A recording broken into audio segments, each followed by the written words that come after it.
कल शोभा यात्रा के दौरान नूंह में हुई हिंसा की चिंगारी सोना तक फैल गई। सोना में भी कल शाम को अंबेडकर चौक पर कई गाड़ियों को आग के हवाले किया गया। इतना ही नहीं, यहां पर पथराव भी किया गया, जिसके बाद से सोना के बाजार बंद हैं। वहीं आज उपायुक्त ने दोनों समुदाय के लोगों के साथ बैठक की और शांति व्यवस्था बनाए रखने की अपील की। और इस बैठक के बाद उपायुक्त निशांत कुमार यादव ने तमाम पुलिस अधिकारियों के साथ सोहना की सड़कों पर फ्लैग मार्च भी निकाला। कल सोना में जिस तरह से माहौल बिगड़ा, उसके बाद आज उपायुक्त ने दोनों पक्षों की बैठक बुलाई। दोनों पक्षों से 21 लोग इस बैठक में शामिल हुए। कुछ लोग हमारे साथ मौजूद हैं, जानने की कोशिश करते हैं क्या बैठक में फैसला लिया गया, किन मुद्दों पर चर्चा हुई।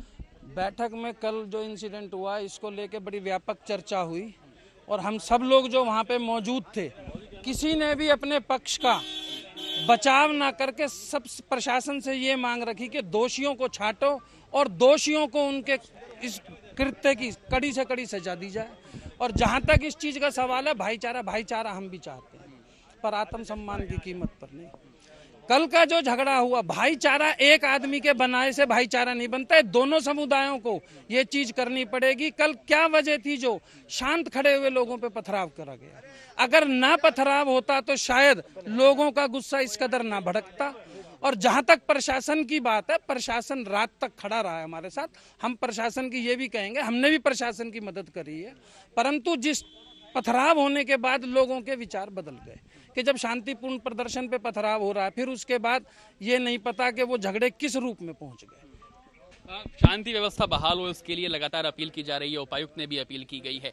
क्या जो लोग उपद्रव कर रहे हैं उनसे बातचीत की जाएगी आपके द्वारा? ऐसा जी, हम रात को उस टाइम मौके पे थे, नंदा साहब मेरे साथ थे उस टाइम। सबसे बड़ी तो मैं देता हूँ अपने डीसी साहब को बड़ी करता हूँ बहादुरी की बात कि वो पूरी रात वहाँ खड़े रहे हैं। उन्होंने बहुत लोगों को समझाया, हमने समझाया। एक हमारा आदमी फंस गया था, उसको भी हमने निकलवाया वहाँ से। और हमारे डीसी साहब ने मीटिंग ली है, हमने आप भाईचारा बनाए रखेंगे सोना के अंदर और दोबारा दुर्घटना नहीं होने देंगे। फ्लैग मार्च निकालने की बात की जा रही है क्योंकि सोना में बाजार बंद है। फ्लैग मार्च के बाद क्या मानते हैं कि हालात सामान्य हो जाएंगे? हाँ बिल्कुल, हमारे दोनों समुदायों से बात बहुत शांतिपूर्वक माहौल में हुई है और हमारा वातावरण बिल्कुल सही हो जाएगा। और बाजार अभी हम जाएंगे और बाजार को अभी तुरंत खुलवा देंगे। अभी बाजार कई दुकानों में भी तोड़फोड़ की गई है, किस तरह से देखते हैं कि जिस तरह से दुकानों में तोड़फोड़ की गई, क्या सुरक्षा व्यवस्था मजबूत नहीं थी, क्या प्रशासन मौजूद नहीं था? देखिए, जैसे ही बाजार के अंदर इस तरह की वारदातों को पता चला, प्रशासन पूरी तरह से मुस्तैद था।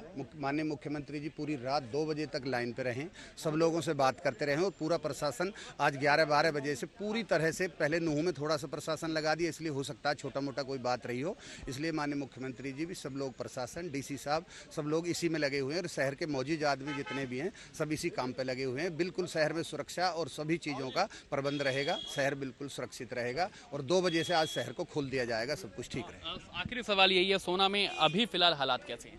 अभी सोना में फिलहाल बिल्कुल ठीक है, किसी तरह की कोई अप्रिय घटना नहीं है और सोना के सौहार्द और प्यार सबका ठीक है। दोनों समुदायों की आज बैठक हो गई है और सभी समुदाय के लोग अपने अपने लोगों को समझाने का कार्य कर रहे हैं और सोना के हालात बिल्कुल कल से बिल्कुल बेहतर हो गए। कल से बेहतर हालात हो गए हैं, इस तरह की बात कही जा रही है। अभी भी बाजार बंद है, वजह क्या है बाजार बंद होने की? बाजार बंद करने की वजह ये है कि अभी दोनों समुदायों की जिस तरीके से हमारे अभी एक पंचायत हुई है प्रशासन के साथ मिलकर, उसमें अभी उन बच्चों को आइडेंटिफाई करा जाएगा कि जिन लोगों ने इसको बिगाड़ा। और अगर दोनों ही समुदाय अपने अपने बच्चों को बचाने की अगर फिराक में लगेंगे तो ये सौहार्द बिल्कुल नहीं सुधरेगा। दोनों ही पक्षों को अपने अपने जो बच्चे इसमें इन्वॉल्व है, जो इलीगल तत्व हैं इनके अंदर, जो आपसी सौहार्द बिगाड़ना चाहते हैं, उन लोगों को ये चीज़ नोट करनी पड़ेगी कि किसी भी व्यक्ति को अगर आप बचाने की कोशिश करोगे तो ये स्वार्थ फिर से खराब होगा। और सोना में हमारा कभी इस तरह का हुआ नहीं है। अगर इस तरह का सोना के अंदर दोबारा से होता है तो वही लोग जिम्मेवार होंगे जिन लोगों की वजह से ये दंगे भड़के हैं।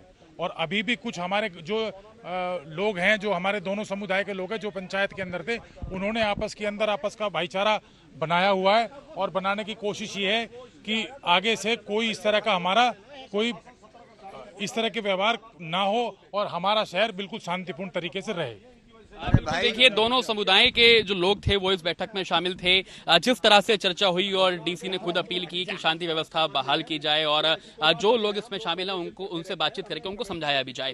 क्या इस चर्चा में आप मानते हैं इस चर्चा के बाद हालात सामान्य हो जाएंगे? बिल्कुल हालात सामान्य होंगे, क्योंकि हमारी चर्चा दिखावे और बहकावे में या अफवाह में नहीं हुई है, ग्राउंड के ऊपर हुई है, जमीन के ऊपर हुई है। और ये सारे वो लोग थे जो जमीन पर काम करते हैं और इनका ग्राउंड के ऊपर असर है। तो दोनों समाज के लोग इकट्ठे हुए हैं, इसका असर होगा और हमारा भाईचारा बिल्कुल कंक्रीट की तरह मजबूत है और मजबूत रहेगा। क्योंकि नू नज़दीक है, नू में अभी भी हालात जो हैं वो सामान्य नहीं हो पाए हैं। अभी भी जो फोर्सेस हैं उनकी तैनाती अब वहाँ पर की गई है। पथराव जो कल रात तक हमने देखा।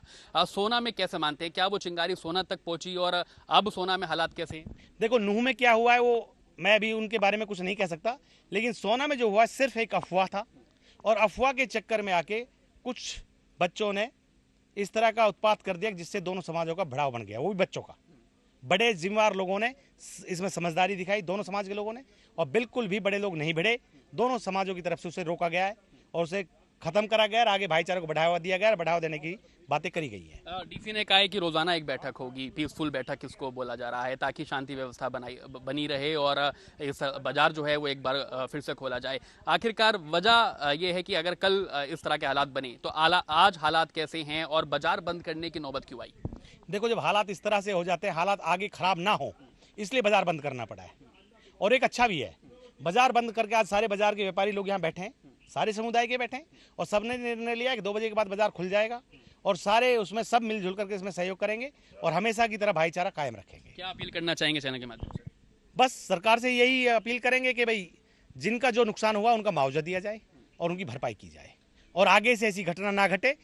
घटना घटने से पहले सतर्क होकर उसे हल्के में ना लिया जाए, उसके लिए हमेशा तैयार रहना चाहिए। बिल्कुल देखिए, दोनों समुदाय के 21 लोग इस बैठक में शामिल हुए। उपायुक्त खुद इस बैठक में थे और दोनों से ये अपील की गई है कि शांति व्यवस्था बहाल हो, इसको लेकर लोगों के साथ बातचीत की जाए, लोगों के बीच में भी जाने का काम दोनों समुदाय के लोग करें। गुरुग्राम से कैमरा पर्सन जयदेव के साथ करण जय सिंह, टोटल न्यूज।